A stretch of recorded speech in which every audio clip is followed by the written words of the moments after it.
Grief needn't be something we pity. It's as honest as the sky is blue, as necessary as the oxygen we inhale.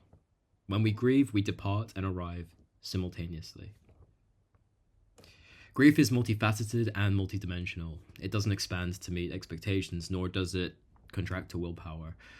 It shapeshifts depending on our willingness to face it.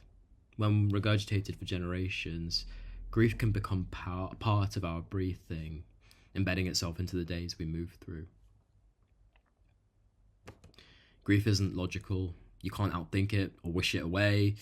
It mandates that we stay with it, that we adhere to it. This doesn't mean devouring ideas of eternal victimhood. Instead, it asks us to ponder just the simple reality.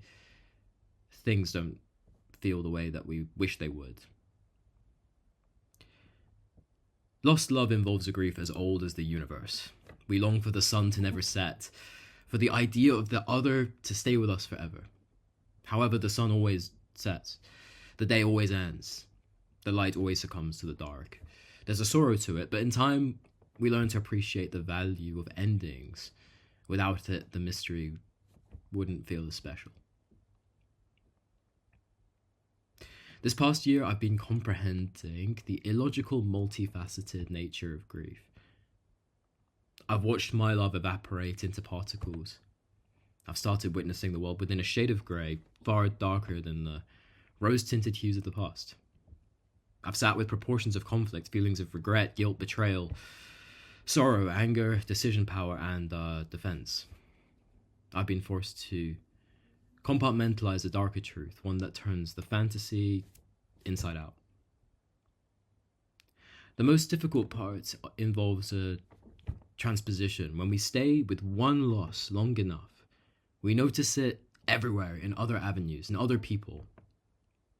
The stories we always believed in, the people we held on to, the ideas we recited, they all strip away. We're left with a sobering realization. Our feelings were always bigger than just one person, one circumstance, one event. They're cyclical, ingrained elements of our tendencies. This realization is empowering and beautiful, and it brings us home. It shows us that to an extent, we can rise above our fate. We can participate differently. However, it also takes us away from a world that we once knew, the tools we always used, the people we held faith in. It's a sort of end of endings. I mean, I don't think grief ever leaves in the way that movies would make us believe. Instead, we decide to leave grief behind. We can only spend so much time and make so many attempts and sit through so many starving moments before we're forced to reckon with our own mortality. It's a simple fact that we can only do the living for ourselves. We can't change people, circumstances, or feelings. We can't overextend or avoid. We can't lose ourselves in the notion of what should have been or what people could have seen. Instead, we can only return. We did what we could, and we can only learn to be better, more careful, more aware, more accepting.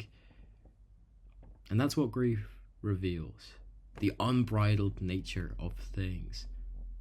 It's perhaps not as dynamic, not close to how we imagine things would be, but at least it's real.